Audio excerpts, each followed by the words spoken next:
Everyone, welcome back to my channel Papiya Priyans blog. Good morning, কেমন আছেন আপনারা সবাই? আশা করব সবাই খুব ভালো আছেন, সুস্থ আছেন। চলুন নতুন একটা ভিডিও নিয়ে হাজির হয়ে গেছি। আর আপনাদের প্রায় প্রচুর কমেন্ট আসে, মানে কমেন্টে পুরো ভর্তি হয়ে যায় যে আমার ঠাকুরের বাসন এত চকচক কী করে করে, এত চকচকে কিভাবে রাখি, কিভাবে আমি বাসন মেনটেন করি, একটু প্লিজ বলো। তো এই নিয়ে আমার প্রচুর ভিডিও বানানো আছে চ্যানেলে, তবুও আমি আপনাদেরকে রিপ্লাইও করি যে চ্যানেলে আমার অলরেডি ভিডিও দেওয়া আছে, সেগুলো একটু দেখে নেন। তবুও আপনারা comment, shorts video, long video, সব ভিডিওতেই আপনারা কমেন্ট করেন যে ঠাকুরের বাসন এত চকচক করে, কিভাবে মেনটেন করো, একটু প্লিজ বলো, একটু প্লিজ বলো। তো সেই জন্য আবার আমাকে এই ভিডিওটা বানাতে হলো। তো ভাবলাম চলুন একটু আপনাদের সাথে শেয়ার করে দিই। তো নতুন নতুন ভিউয়ার্স যারা আছেন হয়তো তারাই হয়তো আমাকে এই কমেন্টগুলো করছেন, বাকি আমার পুরনো ভিউয়ার্সরা সবাই জানেন। সেই জন্য আজকে সকালে ঠাকুরের বাসনগুলো যখন পরিষ্কার করছিলাম তখনই দেখলাম একটা ভিডিও শ্যুট করে আপনাদের সাথে শেয়ার করি। আর আমি এখন এই মুহূর্তে ছাদে আছি, আর আজকে পড়ছে প্রচণ্ড বৃষ্টি।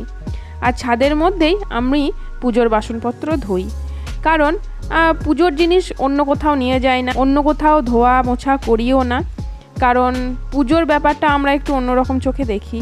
তাই পুজোর যাবতীয় সব কিছু আমরা শুদ্ধ কাপড় ছাড়া হাত দিই না বা নাড়িও না। সেই জন্য ছাদেই সব পুজোর বাসনগুলো মাজা ধোয়া হয়, কারণ ছাদে যেহেতু এই জায়গাগুলো আমরা কোনো সময়ই ব্যবহার করি না, সেই জন্য ছাদেই আমি ঠাকুরের বাসনপত্রগুলো ধুয়ে নিই। তো বাসনগুলো আমি কি দিয়ে মাজলাম সেটা আপনারা দেখলেন। আমি পিতম্বরী পাউডার দিয়ে প্রত্যেক দিন এইভাবেই কিন্তু বাসন পরিষ্কার করি। প্রত্যেক দিনই পিতম্বরী পাউডারটা আমি ব্যবহার করি, রেগুলার আমি পিতম্বরী পাউডার দিয়েই কিন্তু বাসন পরিষ্কার করি। কারণ পিতলের বাসন এমন একটা জিনিস যে আপনি যতই মেনটেন করুন, যেদিন করবেন সেদিনটাই ঠিক থাকবে, তারপরের দিন কিন্তু ঠিক আবার হলুদ হয়ে যাবে, কালো হয়ে যাবে। সেই জন্য প্রত্যেক দিন এইভাবেই কিন্তু আমি মেনটেন করি। আর পিতম্বরীর প্যাকেটটাও আমি আপনাদেরকে দেখিয়ে দিলাম, আপনারা অনেকেই জানেন। এই নিয়ে আবার বহু কমেন্ট করবেন যে এটা আবার নতুন করে বলার কি আছে, এটা সবাই জানে। তো সবাই যদি জানে তাহলে সবাই এত কমেন্টটা করে কেন যে দিদিভাই প্লিজ একটু বলো ঠাকুরের বাসন এত চকচক করে কিভাবে। তো যাই হোক, সেটা আমি একটু বলে দিলাম, ক্লিয়ার করে দিলাম। এখন তো কমেন্টে ভর্তি, মানে এত কমেন্ট আসছে যে আমি দেখেই আর শেষ করতে পারছি না। যাই হোক, যার যা ইচ্ছা সেটাই কমেন্ট করুক। আর পিতম্বরী দিয়ে মাজার পরে আমি কিন্তু একবার জল দিয়ে ধুয়ে নিলাম, তারপরে কিন্তু এবার আমি স্কচ ব্রাইট দিয়ে মেজে নিচ্ছি। কারণ শুধু পিতম্বরী দিয়ে যদি আপনারা বাসনটাকে পরিষ্কার করেন, তারপর যদি শুধু জল দিয়ে ধুয়ে ফেলেন, একটা কালো কালো কষ থেকে যায়, একটা তেল চিটচিটে ব্যাপার কিন্তু থেকে যায়। সেই জন্য সাবানটা দিয়ে কিন্তু আর একবার মেজে নেওয়াটা খুব জরুরি।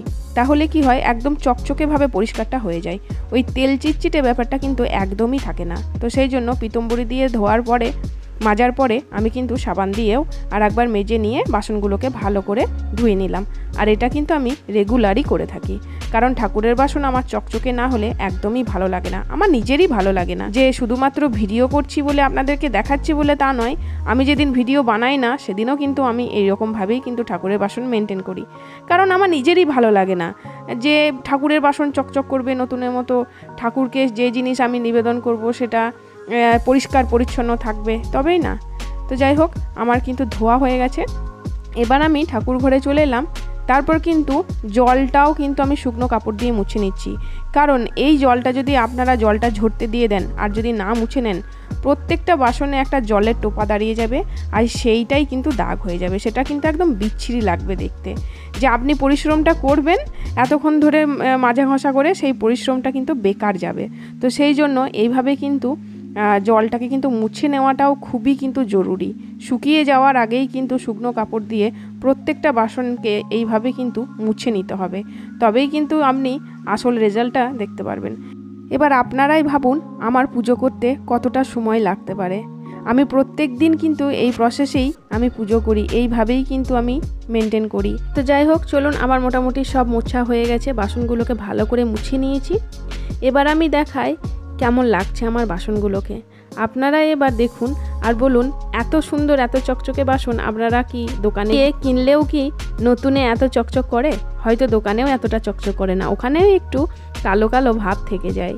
কেমন লাগছে বাসনগুলো দেখে? মনে হচ্ছে না যে একদম সত্যিই নতুন, ব্যবহারই করিনি এখনো পর্যন্ত? তো যাই হোক, এই ছিল আজকের ভিডিও। কেমন লাগলো ভিডিওটা অবশ্যই বলবেন। আপনারা যারা যারা কমেন্টে জানতে চাইছিলেন, আশা করব আপনাদের আর বুঝতে কোনো রকম কোনো অসুবিধা হবে না।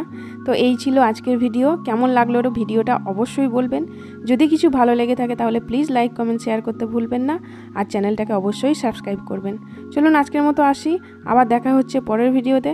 ততক্ষণের জন্য সবাই সুস্থ থাকবেন, ভালো থাকবেন, টাটা।